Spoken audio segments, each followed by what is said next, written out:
Assalamualaikum warahmatullahi wabarakatuh. Selamat siang, pagi, sore, atau malam. Kembali lagi bersama saya Rival di podcast Milagros tentunya. Hari ini saya kedatangan bintang tamu atau narasumber yang sangat-sangat saya banggakan. Beliau ini salah satu leader terbaik yang dimiliki oleh Milagros tentunya. Nah, yang saya kenal beliau adalah sosok pekerja keras dan sosok yang memiliki impian dan motivasi yang tinggi untuk keluarga. Tentunya saya rasa teman-teman semua sudah tahu dan kenal dengan beliau.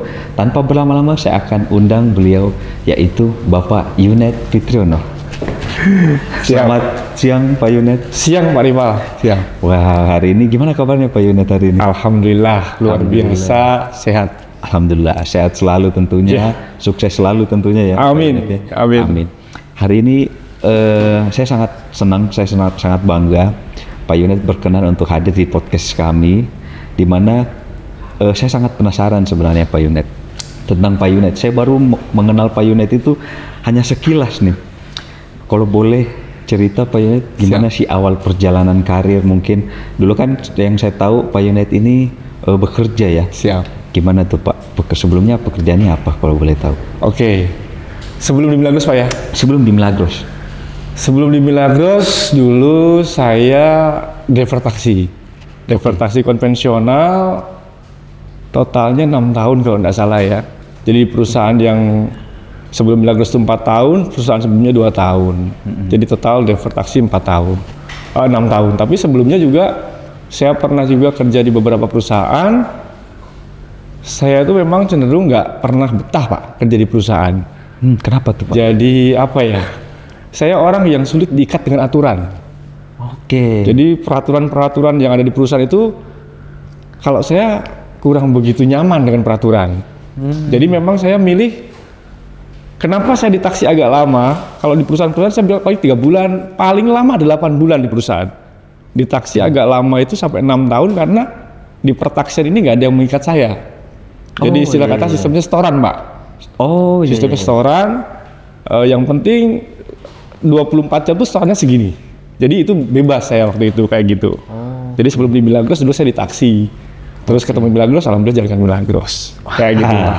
Oke. Dulu di supir taksi itu 6 tahun berarti 6 tahun, ya. Pak. Karena mungkin karena tidak keterikatan. Itu tuh di taksi itu kerja atau sewa mobilnya tuh rental. Kan biasanya kan ada tuh Pak rental atau sewa gitu yang harus setor berapa, kita dapat berapa gitu. Iya, betul. Jadi mungkin kalau teman-teman yang nonton ini belum tahu ya, di pertaksian sebelum online banyak.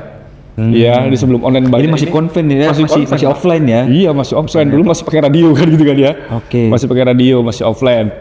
Itu mekanismenya sewa, Pak.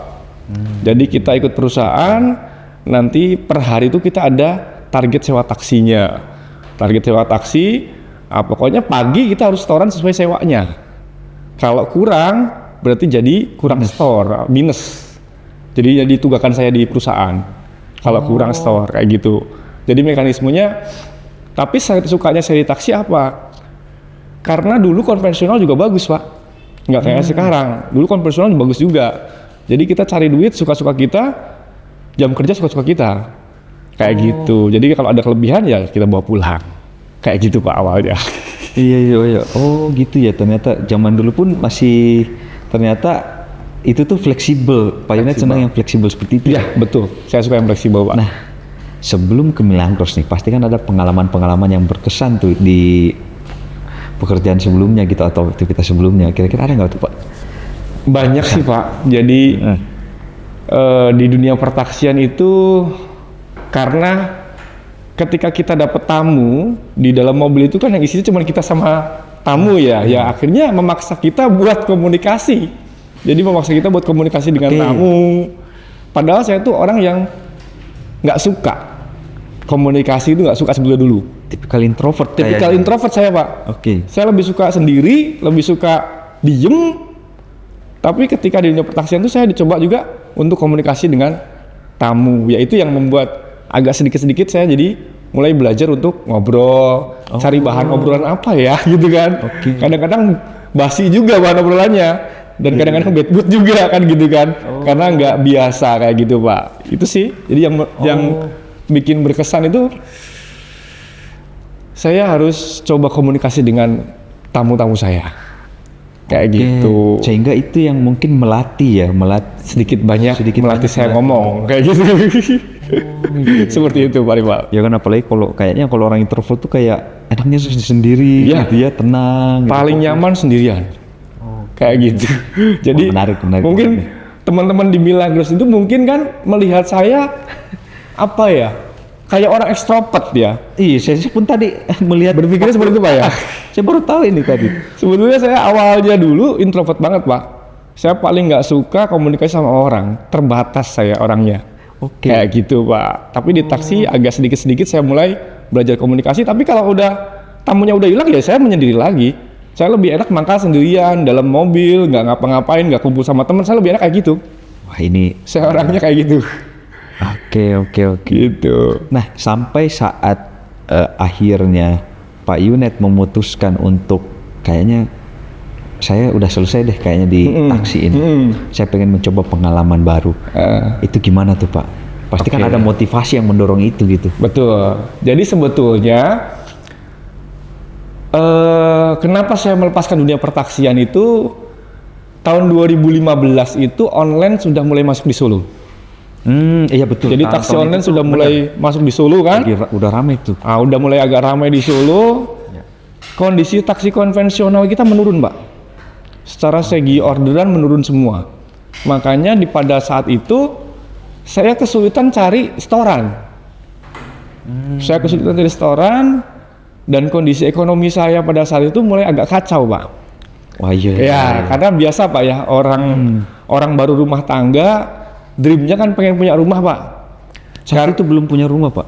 Saat itu kami memaksakan diri ya, dalam artian tuh kita cari rumah subsidi, ya kan, dengan DP minim tapi ngangsur, kan gitu kan ceritanya. Kita cari 2016, pas 2015 tuh masuk, 2016 kita ambil rumah, kita nggak tahu kondisinya bakal caruk maruk kan gitu kan. Ternyata di 2016 ke sini 2017 itu kondisi pertaksian sudah mulai agak kacau. Iya. 2017 pertengahan itu saya udah sering banyak nomboknya Pak. Wah, Sudah sering banyak bukannya nomboknya. surplus malah Iya, nombok ya. jarang surplus. Ya otomatis dapur saya udah mulai kacau Pak. Dapur sudah mulai kacau, terus akhirnya ada yang namanya angsuran yang harus saya bayar menunggak. Wah. Itu waktu itu saya ada motor yang nunggak, ada rumah yang nunggak, bahkan angsuran koperasi juga mulai nunggak. Karena istri saya dulu kan honorer Pak, honorer ya pendapatan masih minim banget kan, jadi semua tertopang ke saya. Nah karena taksi sudah mulai agak kurang bagus, banyak tunggakan lah kami Pak. Jadi ceritanya karena kondisi minus tersebut, nah saya ketemu sama teman saya driver taksi juga namanya Mas Yoni. Saya dikenalin produk ini dikenalkan sama saya, dijelaskan. Pertama kali dijelaskan tuh istri saya yang terima penjelasannya. Itu, jadi nggak langsung saya. Nah ini ketemu awalnya di situ Pak, dulu kayak gitu. Nah di situ karena faktor kepepet juga ini, ada beberapa yang harus masalah-masalah yang harus kita selesaikan. Betul Pak. Oke. Nah pada saat dikenalkan kan mungkin Pak Yunet pada saat itu kan banyak yang skeptis tentang bisnis ya. Yes. Bisnis, terutama bisnis multi level marketing. Yes, betul. Pak Yunet pertama kali mengenal Milagros tuh gimana diresponnya? Oke. Apalagi kan yang menerima tadi kan cuma baru istri nih. Istri, ya betul. Kan? Oke. Jadi belum ke saya.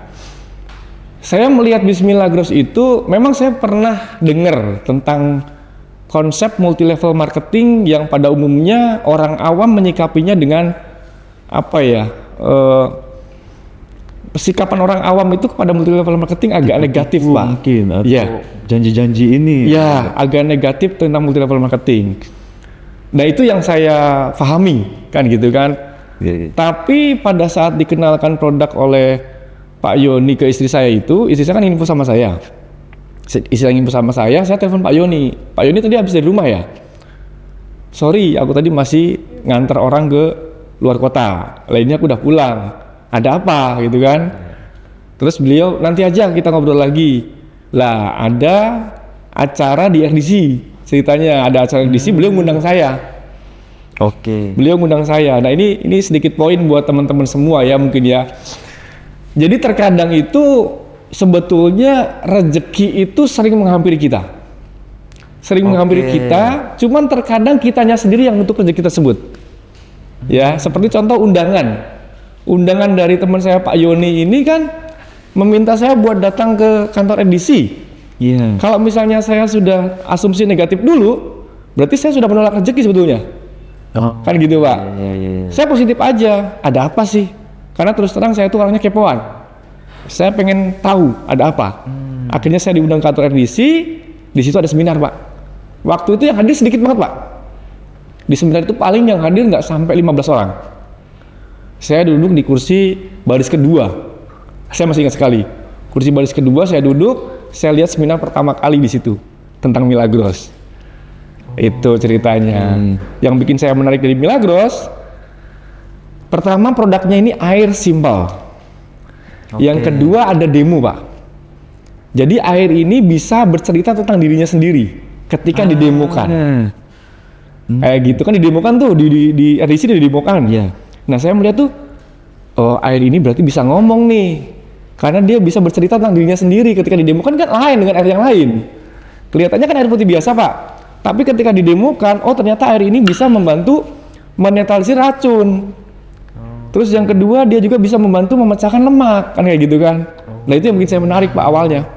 Jadi saya tertarik, terus saya coba komunikasi dengan Mas Yoni, itu produknya gimana sih, tapi beliau waktu itu belum bisa banyak menjelaskan sama saya.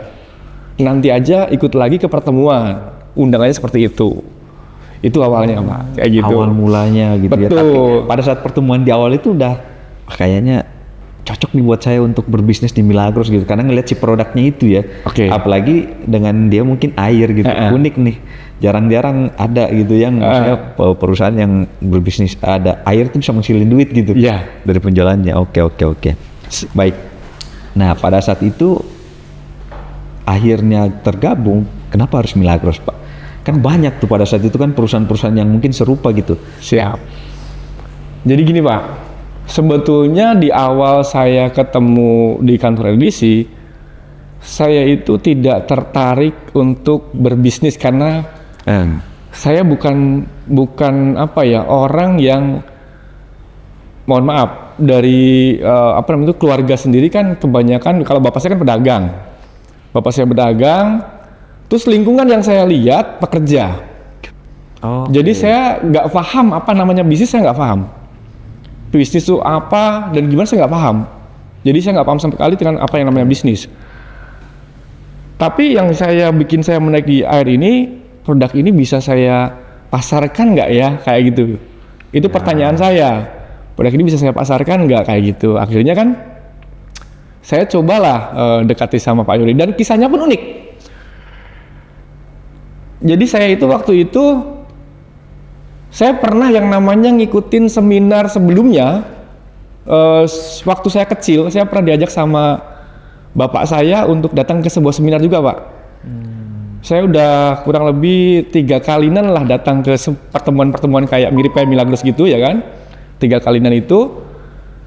Di sana itu konteksnya itu gini. Kalau kita saya pernah dengar, kalau kita nggak bisa menjelaskan, ajak relasimu datang ke tempat seperti ini biar dijelaskan di tempat seperti ini. Itu dulu saya pernah dengar kayak gitu kan. Oke. Akhirnya saya kan nggak tahu nih tentang produk ini kayak gimana. Terus apa-apanya saya nggak tahu. PR saya adalah gimana caranya ngajak relasi saya ke tempat seperti ini, kan gitu kan. Oke, jadi saya coba pengen ngajak relasi saya untuk datang ke pertemuan. Orang yang saya undang itu kebetulan teman dekat saya. Teman dekat saya yang posisinya pada saat itu sakit Pak. Jadi beliau itu satu profesi sama saya di taksi. Saya di taksi 4 tahun, yang di perusahaan terakhir itu 4 tahun ya. Selama 2 tahun terakhir itu beliau sakit-sakitan. Beliau itu sakit sampai dia macam-macam sih Pak.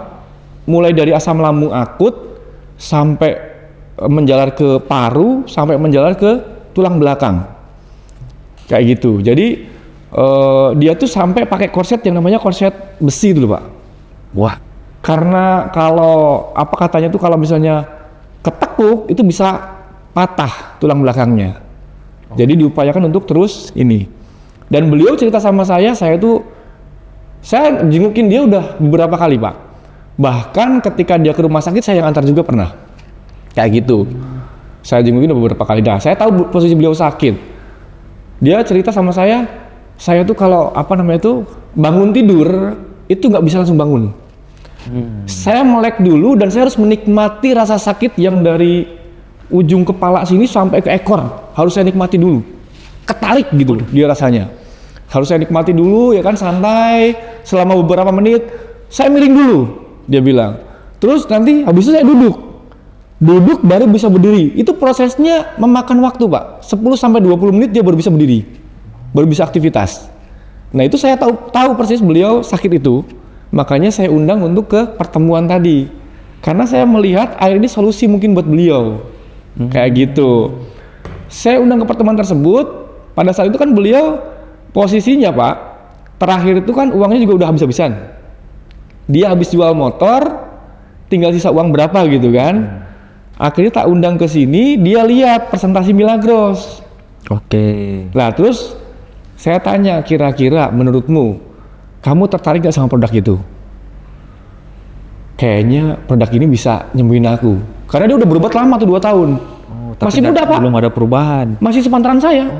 Masih muda. Kayak gitu kan. Belum ada perubahan. Ya ada perubahan tapi nggak signifikan. Kan gitu kan. Malah tambah parah adanya kan gitu kan. Gitu. Terus akhirnya lah kalau sekiranya produk ini bisa nyembuhin kamu, cobalah kamu konsumsi. Biar pulih kesehatanmu. Akhirnya dia putuskan beli 4 dus. Aku tinggal punya uang sisa ini. Besok hari Senin, waktu itu saya edisi hari Jumat. Besok hari Senin aku harus kontrol. Uang ini tak gunakan buat kontrol harusnya. Tapi karena saya lihat produk ini, saya kayaknya dapat solusi. Saya ambil produk ini aja. Akhirnya sisa uang yang dia punya buat belanja produk ini. 4 dus waktu itu. Nah, ketika beliau beli 4 dus, secara otomatis Mas Joni, upline saya, dia tanya, Net, kamu mau join berapa? Join apa? Kan gitu kan? Iya. Ini kan Mas Sem namanya ya. Mas Sem kan beli 4 dus. Kalau dia beli 4 dus nanti dapat kartu. Kartu apa? Ya kartu buat join. Belum tahu. Belum tahu saya. Kartu buat join. Lah nanti kartu ini saya pasang. Saya pasang. Kalau bisa nanti kamu yang nyponsori. Kan gitu kan? Wah. Keuntungannya saya apa? Oke. Kalau kamu nyponsori nanti kamu dapat bonus sponsor. Kayak gitu kan? Ya. Oke, ada gambaran sedikit lah ya. Terus saya bilang gini, Mas terus terang. Waktu itu saya buka dompet Pak. Di hari itu saya buka dompet. Duit saya cuma tinggal 15.000 tok. Waduh. Oke. Saya cuma punya duit 15.000. Saya nggak bisa beli produk semahal itu. Oke. Nanti biar temanku aja yang beli, biar dia konsumsi, biar dia sembuh. Kalau saya nanti join di bawah dia nggak masalah. Wah. Awalnya gitu, awalnya kan. Tapi teman saya, yo aku nggak mau. Nek nanti kamu di bawahku, kamu yang ngajak aku, kan gitu kan. Temenku, kan gitu kan. Terus akhirnya, yowes nggak usah dipasang dulu, ayo Mas. Aku tak cari modal dulu. Gitu. Aku tak cari modal dulu. Lah mungkin Pak Yoni ini komunikasi dengan upline-nya lagi namanya Bu Nani. Saya waktu itu belum kenal sama Bu Nani. Mungkin komunikasi dengan Bu Nani itu dulu pernah satu kerjaan sama Pak Yoni di perusahaan lama. Komunikasilah dengan Bu Nani dan akhirnya Bu Nani ini berbaik hati. Ya mungkin tanya ya, Mas kira-kira orangnya bener apa enggak gitu kan ya. Alhamdulillah Pak, mungkin track record saya selama ini juga nggak pernah miss untuk masalah keuangan dengan orang lain, nggak pernah. Jadi mungkin Mas Yoni percaya sama saya. Akhirnya dipinjeminlah produk sama Bu Nani. Dipinjemin 1 dus, dipasanglah saya. Terus akhirnya mitra saya tadi dipasang. Itulah awalnya. Jadi ceritanya hasil pinjaman Pak. Dipinjemin kayak gitu ceritanya. 15.000 cuma isi 15.000. 15.000 Pak. Kondisinya memang lagi ngeri saya gitu. Kondisi keuangan saya lagi sulit banget. Betul pada saat itu. Nah, ini nih yang keyakinan seperti ini nih yang Bayangin aja duit 15.000 datang ke pertemuan mengajak orang. Iya. Pada saat itu belum tahu kalau ada kartunya gitu Pak. Belum tahu, saya belum tahu. Biasa. Mekanismenya pun belum tahu. Jadi baru agak sedikit paham di situ. Gitu ceritanya. Sampai akhirnya dipinjemin. Bener. Bahkan dia sempat menawarkan ini mau 3 dus apa 1 dus. Bedanya apa 1 dengan 3? Kan oke, waktu itu join ada 137. Ada 137 joinnya. Iya. Bedanya apa 1 sama 3? Wong sama aja dipasangnya. Dia nggak bisa menjelaskan Pak. Dan itu menjadi satu penyesalan saya juga sekarang. Karena saya nggak tahu. Akhirnya join 1 saya dipasang. Itu dulu ceritanya. Ya awalnya seperti itu Pak. Oke, ini banyak banget yang kita bisa gali nih hal-hal menarik nih dari Pak Yunet. Saya baru tahu juga nih kisah awalnya kenapa bergabung di situ ya. Tuh. Dari tersebut tuh pastikan, pasti setelah masuk di Milagros nggak mungkin level tantangannya sampai di situ aja tuh Pak. Yes, betul. Ke depan pasti bakalan banyak nih. Boleh nggak cerita tuh Pak Yunet tantangan-tantangan selama bisnis di Milagros nih? Oke, saya sedikit cerita dulu ya Pak ya. Dalam artian saya itu kan saya masih di pertaksian Pak. Oke, belum lepas tapi belum. belum. Oh iya. Saya masih mempelajari tentang Milagros ini seperti apa sih. Itu paling kurang lebih seminggu Pak. Nggak sampai seminggu, ya Allah Maha Besar ya. Dalam artian gini, saya dapat masalah. Jadi ceritanya waktu itu taksi konven saya join dengan salah satu brand online. Dan kami menggunakan online. Ketika menggunakan online ini, saya dapat customer yang super duper luar biasa. Gimana tuh Pak? Jadi ceritanya tuh gini Pak, saya di pangkalan nyantol tuh kan, sekali. Saya nggak punya pulsa. Saya mau datengin, terus apa ya namanya itu? Di reject di cut. Waduh. Akhirnya saya balik lagi ke pangkalan. Nyantol lagi Pak orang yang sama. Saya mau keluar dari pangkalan lagi ini lagi apa ya namanya Pak? Diputus lagi. Di cancel gitu. Di cancel lagi. Sampai 3 kali Pak, 2 kali. Akhirnya ketiga kali dia nyantol lagi. Lah, orang yang sama. Segitu ya. Oh, akhirnya kan saya cuma pulsa 1.500 tuh waktu itu. Maksudnya saya hemat-hemat gitu kan. Terpaksa saya telepon kan gitu kan. Halo Pak, betul titik penjemputnya di sini Pak. Saya merapat ya Pak ya. Iya Mas, langsung merapat aja. Saya merapat. Saya jemputkan dia kan. Di dalam ngomel-ngomel Pak. Gitu. Jadi penumpangnya ngomel-ngomel. waduh. Percecokan lah di situ kan gitu kan. Percecokan lah dikit di situ. Akhirnya saya kena komplain. Dikasih bintang 1 sama langsung kena komen jelek pada saat itu. Dari perusahaan apa namanya itu, ya itu providernya itu kan dari brand yang itu ya onlinenya itu langsung saya di suspend Pak. Waduh. Aplikasi saya di suspend, saya nggak bisa narik lagi pada saat itu. Kan gitu kan. Nah di situ besoknya pagi saya dipanggil sama manajer di pertaksian. Saya kena skor. Bapak diskor karena melanggar peraturan dari perusahaan kami, di mana Bapak menurunkan penumpang di jalan dan bahkan sempat terlibat cekcok dengan penumpang, kan gitu kan? Oke. Nah, padahal nyebelin juga ya. Ya order cancel. Iya Pak. Awal-awal saya kan juga masih bingung juga. Menggunakan itu kan? Iya masih belum tahu gitu belum. Sepenuhnya masih aplikasi itu ya. Betul. Oke. Nah pasti kan ada kesel tuh di situ gimana? Kesel kan? Akhirnya saya gini. Waktu itu kan saya udah kenal Milagros tuh seminggu. Kan udah seminggu kenal Milagros. Karena saya udah pelajari selama 1 minggu itu. Ketika saya diskorsing, karena saya nggak terima Pak sebetulnya diskorsing itu. Nggak terimanya apa? Itu kan bukan pelanggan taksi kita. Itu pelanggan online. Oke. Kenapa peraturan perusahaan sini langsung keras sama saya? Padahal itu bukan pelanggan kita, pelanggan online kan itu kan. Iya. Bukan pelanggannya kita loh. Kecuali kalau pelanggannya kita, pelanggan taksi kita, saya nggak apa-apa lah.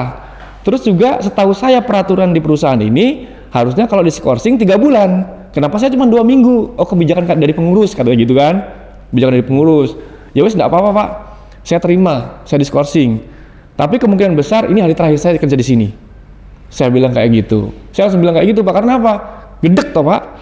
Saya nggak merasa bersalah loh, kan gitu kan istilah kata. Ya istilah kata pengen menang sendiri lah. Akhirnya saya sudah putuskan untuk mulai menjalankan Milagros. Nah, menjalankan Milagros ini awal-awal saya hanya tahu dikasih tahu sama mentor saya untuk cari jadwal pertemuan, Pak. Jadwal-jadwal pertemuan di PKK, RT, apa gitu kan. Oke. Saya keliling, Pak. Setiap hari saya berangkat pagi, pulang malam keliling cari jadwal pertemuan. Kan gitu kan. Keliling cari jadwal pertemuan. Cari jadwal pertemuan, dapat pertemuan banyak tuh. Jadwal pertemuan banyak. Jadi dan jadwal udah banyak banget, ada yang bentrok-bentrok kan. Saya keingetan lagi, Pak. Keingetan lagi tuh dulu ketika mentor bapak saya yang dulu bapak saya juga pernah ada di industri multi level, mungkin dulu kan dia sempat mentornya sempat datang juga gitu kan, leadernya sempat datang. Leadernya tuh pernah bilang kayak gini, Pak, kalau bapak pengen sukses di bisnis ini, kumpulkan 50 daftar nama. Daftar nama 50. List nama-nama teman-teman bapak. Saya nguping tuh waktu itu kan. Waktu saya SMP itu kayaknya Pak aku. Saya sempat ya masih keingetan tapi kan gitu kan. Saya sempat nguping itu, kumpulkan daftar nama 50 nanti dipresentasi, Pak. Kan gitu kan. Nah, ketika saya jalan di sini, saya nyari jadwal banyak, jadwal udah dapat, tapi kayaknya bukan kayak gini deh caranya. Kan gitu kan. Mungkin ini untuk pemasaran. Tapi untuk menjalani bisnisnya kayaknya bukan kayak gini. Akhirnya saya ya sambil demo di pertemuan saya pelajari cara menjelaskan bisnisnya. Saya pelajari cara menjalankan bisnisnya. Nah, akhirnya saya ketemu bagaimana cara menjalankan bisnisnya. Ya, kumpulin daftar nama untuk ngajak orang ke pertemuan. Nah, itu awal-awalnya seperti itu, Pak. Kisahnya. Mulailah saya jalankan kayak gitu, rutinitasnya seperti itu. Jadi salah satu senjata penting dalam bisnis Milagros itu daftar nama itu ya, daftar Pak? nama, Pak. Jadi itu salah satu kunci juga kalau di bisnis Milagros ini pengen cepat goal, cepat berhasil, itu dari daftar nama relasimu yang harus kamu presentasi satu persatu. Kayak gitu, ceritanya seperti itu. Bisa juga diundang di pertemuan-pertemuan. Kayak gitu, ceritanya seperti itu, Pak. Oke, Pak. Jadi berarti ternyata kunciannya Pak Yunet pada saat itu adalah daftar nama, mengumpulkan 50 daftar nama untuk dibawa ke pertemuan. Jadi istilah kata mungkin ini, Pak, daftar nama itu harus diapakan, kan banyak orang nggak tahu, Pak. Oke. Daftar nama itu harus diapain sih kan gitu kan? Iya. Buat daftar nama tuh gimana sih kan gitu kan? Jadi sederhana aja sebetulnya, Pak. Daftar nama tuh orang-orang yang kamu kenal aja. Yang sekiranya kamu kenal, kamu list semua dulu. Untuk apa? Ya untuk ditulis dulu. Bukan untuk diapa-apain dulu kan gitu kan? Untuk ditulis dulu semuanya, di list, baru nanti fasenya ada yang bisa diundang ke pertemuan. Terus juga ada yang bisa dipresentasi di rumah. Ada juga yang bisa bantuan upline atau mentor kita buat bantuin presentasi. Ada, jadi daftar nama, atau ada juga yang dimasukin ke meeting. Nanti kita undang beberapa orang, 3-4 orang, terus nanti kita undang mentor kita datang buat jelasin. Kayak gitu. Jadi kadang orang tuh gagal di daftar nama, Pak. Oke. Rata-rata mengolah si daftar nama itu ya. Betul. Rata-rata pebisnis Milagros kenapa dia nggak cepat atau dia nggak bisa grow karena dia gagal mengelola daftar nama. Nah, itu tuh. Nggak ngelis. Padahal kadang mentornya udah bilang buat daftar nama. Cuman dianya sendiri nggak tahu dulu fungsinya daftar nama buat apa. Terus mau diapain? Nggak tahu daftar nama kan ini gitu ya. kan. Nah, ketika saya nulis 50 daftar nama tadi, Pak, saya list 50 daftar nama, akhirnya kan ada relasi saya nggak banyak, Pak. Saya cuma bisa list waktu itu 38 daftar nama tok. Ya tadi saya bilang, saya kan orangnya agak introvert, saya nggak suka sama orang kan. Oh, itu tantangan banget tuh. Iya, akhirnya saya cuma bisa nulis 38 daftar nama tok. Tapi saya berpikir bagaimana caranya 38 daftar nama ini bisa saya jelaskan tentang produk sama bisnisnya. Saya berpikir kayak gitu. Satu-satunya solusi, karena waktu itu saya mau ngundang upline saya agak sedikit nggak enak, Pak. Orang Jawa kan gitu kan nggak enakan, Pak. Wah, nggak enak kalau kita minta bantuan, nggak enak gitu kan untuk presentasi. Satu solusi ya saya undangin ke pertemuan kayak gini, Pak. Jadi pertemuan-pertemuan yang kayak tadi seminar gitu kan saya undangin, saya datengin, saya suruh datang. Saya undang sehari 3-5 orang. Kalau nggak saya undang, setiap hari saya proses, Pak. Jadi saya tuh punya target. Sehari saya harus presentasi 10 kali. Sehari. Karena saya nggak ada kerjaan. Di taksi saya udah pengen lepas. Sehari saya harus presentasi 10 kali sehari. Dari pagi sampai malam saya kerja, Pak. Jadi start pagi, kadang pulang saya jam 11 malam, kadang pulang jam 1 malam. Tapi dari 10 presentasi ini harus ada satu daftar nama yang bisa saya presentasiin. Itu juga target saya itu. Bagaimana caranya daftar nama ini segera selesai. Kan gitu, Pak. Jadi setiap hari saya keliling, Pak. Ya ke kampung-kampung, terus pokoknya dimanapun ada orang, saya bisa ngobrol, saya bisa presentasi tentang produk, saya presentasiin. Nah, kalau datang ke rumah relasi, itu presentasi produk juga saya undang ke pertemuan. Kayak gitu progres saya, bagaimana saya bisa presentasiin produknya, bagaimana saya bisa undang dia ke pertemuan. Lah itu progres saya. Setiap kan teman-teman saya masih di taksi nih, Pak.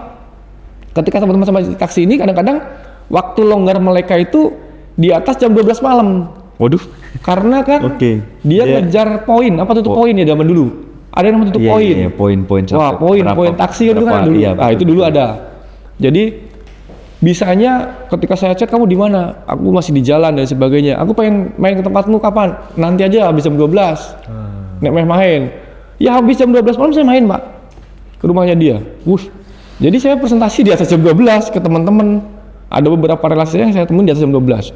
Saya presentasiin produknya, akhirnya saya undang ke pertemuan. Ketika saya undang dia bilang iya, Pak. Kalau dia bilang iya berarti dia harus datang.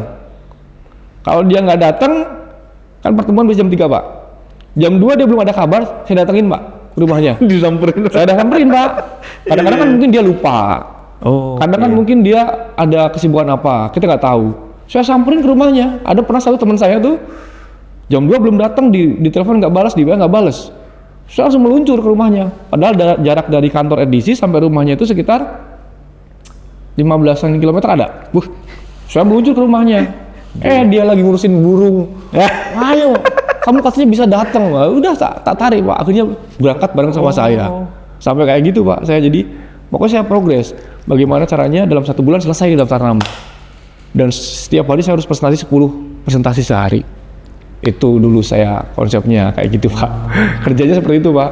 Jadi kita presentasi. Poinnya itu setiap hari. Kayak gitu, Pak Rival. Itu berapa lama tuh, Maksudnya itu kan butuh konsistensi sama komitmen tuh, Pak. Betul, Pak. Dan itu kayaknya nggak sebentar kayaknya untuk membangun sampai sekarang gitu ya, Pak. Iya. Wah, oke. Itu tantangannya luar biasa ya. Tapi ada nggak sih jenuh, Pak, pada saat itu?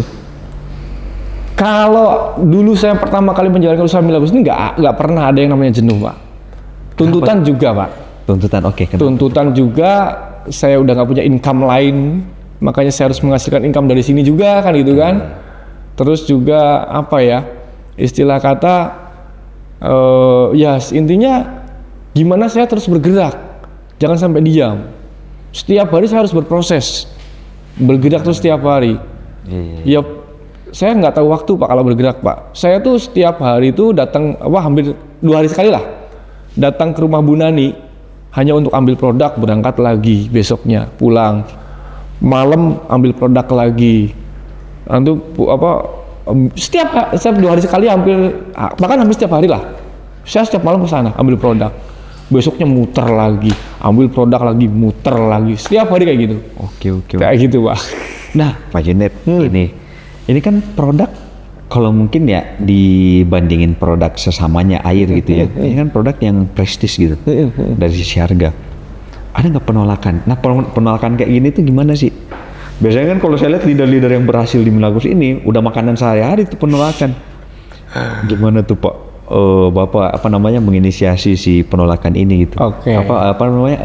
Mengantisipasi penolakan ini. Karena kan biasanya kalau kita lihat ya, ditolak baper ya kan, berhenti sampai di sini karena penolakan. Nah, kalau Pak Junet ini saya lihat, kayaknya jauh dari kata-kata penolakan gitu. Iya. Gimana tuh, Pak? Sebetulnya gini, Pak. Kita tidak bisa antisipasi penolakan. Kita hanya bisa meminimalisir penolakan. Kalau kita pengen istilah kata pengen nggak ditolak, ya caranya harus soft mungkin, kayak gitu istilah kata. Tapi penolakan itu pasti sih. Penolakan itu pasti. Banyak relasi saya yang nolak juga.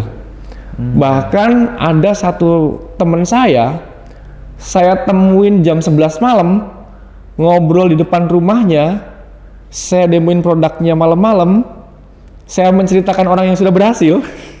Waktu itu Pak Dian Karisma Putra, itu mentor saya juga. Pak Dian itu waktu itu kan 6 bulan sudah di The Club. Iya. Dia sudah trip luar negeri. Saya ngobrol sama teman saya nih. Ini di sini ada loh. Ini edifikasi nih Pak, ini penting juga. Ini di sini ada loh. Saya kenal yang namanya Pak Dian Karisma Putra. Dia 6 bulan posisinya udah di The Club. Income-nya sudah di atas 15 juta loh. Aku bilang kayak gitu. 6 bulan. Bahkan dia udah trip luar negeri. Aku bilang kayak gitu. Apa Pak responnya Pak? Ketawa Pak, ngakak dia. Oke. Temenku ngakak kayak gitu. Aku cuman dalam hati, asik. Awas, saya bilang kayak gitu kan. Dalam hati saya kan gitu kan. Dia malah ketawa-ketawa Pak. Jadi ketika saya ceritain itu dia malah ngakak. Oke. Terus dia bilangnya apa sama saya? Gini aja bro, kalau bahasa Indonesia ya, gini aja bro. Kamu jalan dulu. Kamu buktiin dulu. Kalau kamu nanti sudah berhasil, kontak aku. Dia bilang kayak gitu. Butuh pembuktiannya langsung dari Pak Yunet. Ya, maklum ya posisinya mungkin dulu sama temen-temen dari bawah kan. Cuman kan saat ini kan dia posisinya udah mulai jadi supervisor di sebuah perusahaan lah. Kan posisinya kayak gitu kan. Waktu Jadi pada saat Pak Yunet presentasi. Oke. Saya presentasi dia tuh dia supervisor di perusahaan dan dia udah 9 tahun kerja di sana. Ya kan? Dia menganggap pengalaman saya nggak ada apa-apanya kan gitu kan. Saya datang ke situ, saya ceritain dia malah kakak-kakak. Dalam hati saya berpikir seperti ini. Oke, enggak apa-apa. Bahkan saya berani bilang sama dia, kamu pengen jalan sama saya ketika saya punya pendapatan berapa? Iya. Saya tantangin kan gitu kan. Saya tantangin. Terus pokoknya buktiin dulu lah, dia bilang kayak gitu. 5 juta, terus buktiin dulu. 10 juta, aku bilang kayak gitu. Yo, nanti kalau kamu udah pendapatan segitu saya jalan. Saya bilang kayak gitu. Saya jalankan, kayak gitu kan.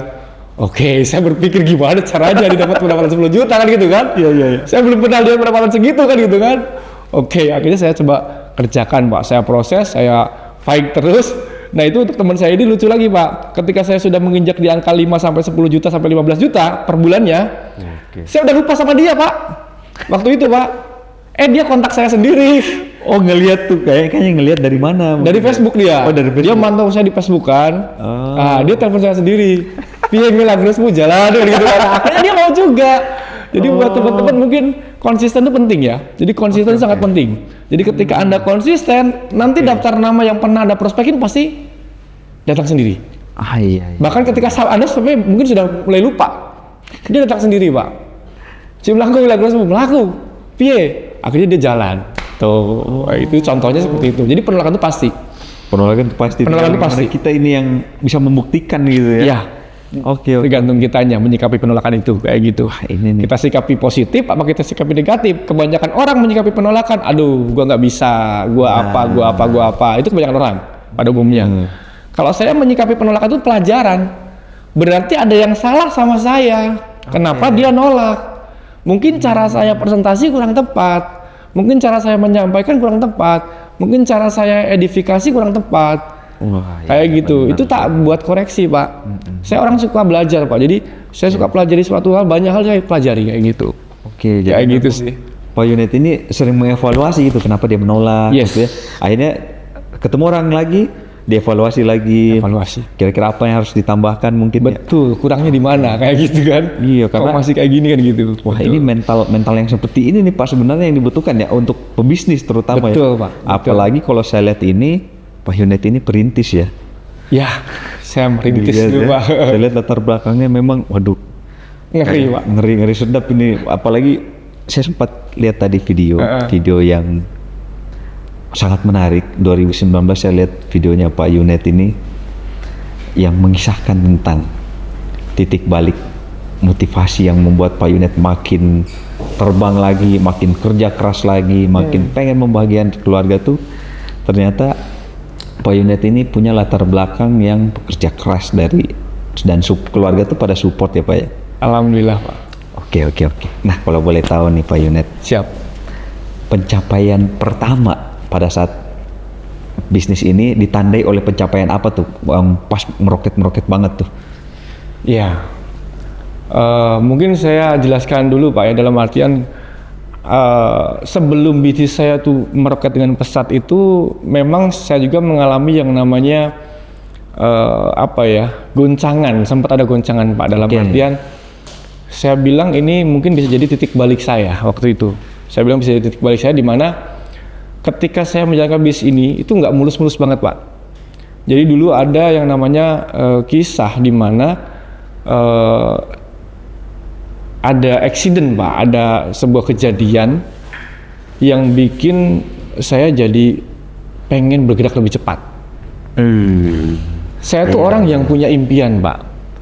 Saya dari keluarga yang kurang mampu, tapi saya bagaimana caranya saya punya rumah sendiri. Saya bagaimana caranya punya mobil juga seperti orang-orang pada umumnya. Itu impian. Saya di Milagros ini melihat impian itu bisa kita capai, karena dulu jangankan saya bermimpi untuk mencapainya, kayaknya halnya mustahil banget lah untuk mencapai ke sana di posisi saya.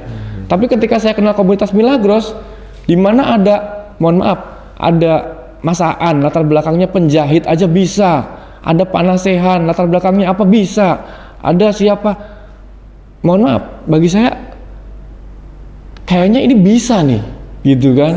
Saya berpikir ini bisa, mungkin saya bisa seperti mereka. Karena di sini tuh nggak butuh modal gede, nggak butuh juga orang yang terlalu pintar, nggak butuh juga orang yang pendidikannya tinggi, semua bisa sukses kok di sini. Lah, di situ saya mulai terbangunlah impian saya pengen, waktu itu saya pengen punya mobil Pak. Saya pengen punya mobil kayak gitu. Jadi saya itu kan dulu pernah punya target, bukan punya target ya, ketika di bisnis Milagros ini saya pengen, memang dari dulu saya pengen punya mobil Pak. Saya pengen punya mobil. Alasan terkuat saya ketika saya pengen punya mobil itu apa? Karena anak saya yang besar pernah ngalamin kecelakaan sama istrinya sepeda motor. Ya kan, sampai masuk ICU, sampai 4 hari di ICU. Waduh. Makanya saya tuh pengen gimana caranya punya mobil, kan gitu. Ya itu salah satu titik balik saya juga Pak. Dalam artian ketika saya jalanin usaha Milagros, peringkat saya belum peringkat Pak. Waktu saya belum leader. Saya belum leader, anak saya sama istri saya jatuh dari sepeda motor. Karena istri saya kan biasanya berangkat kerja, ngajar, dia bawa motor stang 1, anak saya kan digendong kayak gini, jadi pakai selendang itu kan digendong. Nah pas dia ketemu jalan jelek mungkin ya, dia di belakang truk kan dia nggak bisa lihat lubang Pak, akhirnya dia kena lubang, jatuh pada saat itu. Jatuh itu saya pas lagi presentasi produk Milagros juga, saya lagi presentasi pas saya lagi di lapangan lah ceritanya, ditelepon sama istri saya, saya ke ICU, anak saya di situ sakit kan, jadi udah masuk ICU Pak, bahkan dia di ruang ICU 4 hari di ruang ICU. Di situ saya udah kacau Pak pikiran Pak, saya nggak mikir Milagros, saya nggak ada pikiran apapun, dalam pikiran saya cuman ini ujian apalagi buat saya kan, gitu kan. Kondisi saya yang ekonomi sedang carut marut, saat ini anak seperti ini, ya Allah, saya hanya pengen anak saya selamat kan gitu. Saya hanya pengen anak saya selamat. 4 hari saya nggak bisa ngapa-ngapain, saya nggak bisa mikir dan sebagainya. Hari kelima itu anak saya sudah diperbolehkan keluar dari ruang ICU. Sudah diperbolehkan keluar dari ruang ICU, anak saya masuk ke ruangan biasa kan. Nah di situ saya dilalah, di hari kelima itu saya ada home sharing di tempatnya Bu Nani waktu itu. Ada home sharing, saya izin sama istri saya, jadi ini ada home sharing, aku harus datang karena beberapa mitraku datang hadir. Walaupun kondisimu saat ini sedang sakit dan kondisi anak kita juga sedang sakit, tapi aku yakin ini bisnis ini bagus buat aku jalanin. Aku izin buat datang ke sana. Istri saya ngizinin saya datang ke home sharing. Walaupun kondisi anak istri saya lagi sakit di rumah sakit. Saya datang ke home sharing Pak. Ya pada saat itu ketika anak saya jatuh itu kan saya berpikiran gini Pak, pikiran saya itu ada dua. Apakah Tuhan ini pengen saya berhenti? Maksudnya ketika saya berproses di Milagros kok dikasih ini, apakah saya harus berhenti dan cari apa kerjaan lain? Ada something kah di sini yang memang aku harus berhenti? Atau ini bentuk apa ya dari Allah tuh ngasih, kamu tuh harusnya lebih ekstra lagi kerjanya, kan gitu kan. Itu saya pikirkan ketika saya masuk ke ruangan biasa tuh saya berpikir, kenapa anak saya jatuh dari sepeda motor? Mungkin karena saya nggak punya mobil. Coba kalau saya punya mobil, mungkin anakku bisa diantar sama istri pakai mobil, kan gitu kan. Makanya di situ saya nekat ke home sharing, saya harus ngisi, saya proses lagi Pak. Padahal istri masih di rumah sakit sama anak. Saya tetap berproses pada saat itu. Dan di situ saya proses lebih gila lagi dari sebelumnya. Lebih membabi buta lagi proses saya di situ. Sampai alhamdulillah pencapaian saya pertama 6 bulan saya di usaha Milagros tuh saya bisa beli mobil pertama saya Pak. Kayak gitu 6 bulan di usaha Milagros kayak gitu Pak. Ya itu pencapaian luar biasa bagi saya karena nggak pernah terpikir sebelumnya. Iya. Wow. Gitu. Oke, Pak. Sekarang ini kan sudah terbentuk nih jaringan sama timnya nih. Nah, gimana Pak cara membangun jaringan dan memanage jaringan sebesar sekarang gitu Pak? Pasti kan ada tuh treatment khusus gitu ya. Iya. Apalagi kan ini namanya bisnis, kalau bisa dibilang bisnis manusia gitu. Iya. Hubungan antar manusia untuk menjalankan suatu bisnis gitu. Betul. Nah, itu gimana Pak memanage-nya? Oke. Jadi gini Pak, dalam artian itu kalau saya menyadari betul bisnis ini dibangun dengan ikatan emosional kita dengan mitra. Oke. Saya sadari betul di situ kan. Saya orang yang kurang begitu menyukai online waktu dulu kan. Jadi saya tuh lebih seneng ketemu. Yang dulu awalnya saya nggak suka ketemu sama orang, ketika dibilang itu jadi saya malah jadi seneng ketemu sama orang. Ya kan padahal tantangan ya, padahal kalau introvert tantangan banget itu ketemu dengan orang. Betul Pak. Orang baru apalagi nggak dikenal gitu. Nah, ketika saya kebentuk Milagros, mitra-mitra saya tumbuh banyak, itu kan saya sering komunikasi dengan mitra-mitra Pak. Iya. Makanya malah saya tuh jadi orang yang suka ketemu sama orang, suka ngobrol sama orang malahan jadian pada saat itu. Ya saya hampir setiap hari temui mitra-mitra saya Pak. Bahkan sampai yang luar-luar kota saya temuin, hampir setiap hari. Saya bantuin teman-teman di lapangan juga. Kalau mitra-mitra ada yang butuh pendampingan saya dampingi Pak. Dan terutama saya bentuk di home sharing Pak. Jadi karena kan kalau misalnya satu persatu mungkin waktu saya nggak begitu banyak. Saya bantu di home sharing. Dikumpul di satu tempat. Dikumpulin. Sharing di situ ya. Betul, kumpul satu tempat home sharing, kumpul satu tempat home sharing, ketemu satu orang. Saya pernah ada waktu 3 bulan lamanya home sharing di satu tempat itu home sharing itu sehari bisa 3 kali Pak. 3 tempat itu full selama 3 bulan saya lakuin itu, muter terus saya ketemu sama betul-betul HS ganti-ganti orang setiap hari. Oke. Sampai ke wilayah Magelang, sampai ke Jogja, sampai ke Sragen, kemana-mana Pak, hampir kita kunjungin, bahkan sampai daerah-daerah yang pokoknya kita kunjungin lah Pak, ke mitra-mitra kayak gitu Pak. Nah itu untuk apa Pak? Biar organisasi saya kuat. Biar organisasi saya kuat, membangun di Pak, di situ Pak, saya bangun. Ya alhamdulillah Pak, dari proses yang seperti itu tadi, organisasi kami tambah kuat. Wow. Kayak gitu alhamdulillah. Oke, berarti membangun kedekatan emosional. Betul. Dan bangun bonding juga ya antar satu grup ini Pak ya. Betul. Biar itu tetap kuat. Oke. Pak, rencana dan visi di tahun 2025 ini apa Pak kalau boleh tahu? Oke. Saya punya bukan planning ya, sudah kita kerjakan pelan-pelan. Saya pengen ngebangun lagi dari home sharing ke home sharing. Karena mungkin kan dari kemarin kita sudah mulai stepnya ya Pak ya, dari mulai kita person ketemu person ya kan. Oke. Terus ke HS home sharing, ngumpul 5 orang sampai ngumpul 20-30 orang di home sharing. Terus mulai ke seminar. Kan kemarin kan cuma seminar. Oh ya, HS-nya kadang ini. kadang sampai terlupakan. Oke. Kan gitu kan. Kalau saya punya progres ini di 2025, saya pengen ngebangun HS lagi. Saya pengen ngebangun home sharing lagi. Karena mungkin ikatan emosional kita dengan mitra yang baru, yang terbaru, itu udah nggak mulai muncul nih. Kayak iya, gitu. benar. Kalau yang lama-lama dulu udah terikat lah, udah deket sama kita lah. Tapi yang baru-baru muncul ini kan mungkin kita juga butuh kenal sama siapa mereka, butuh dekat dengan mereka, komunikasi. Nah, saya pengen seperti itu sih. Jadi saya akan mulai dengan HS kecil-kecil. Kayak gitu saya mulai lagi HS kecil-kecil. Kayak gitu sih, Pak. Planningnya. Ya terus diperbanyaknya HS dulu.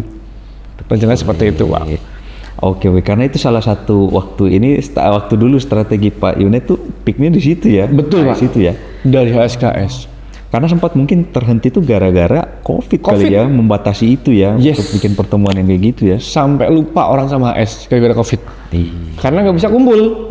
Kumpul dilarang, kumpul Orang dipisahin. Kumpul dipisahin. Orang dekat juga terkadang insecure juga nih. Iya, betul, Pak. Tantangan pada saat itu ya. COVID luar biasa. Oke, terakhir Pak Yunet. Siapa? Kaya dulu atau semangat dulu?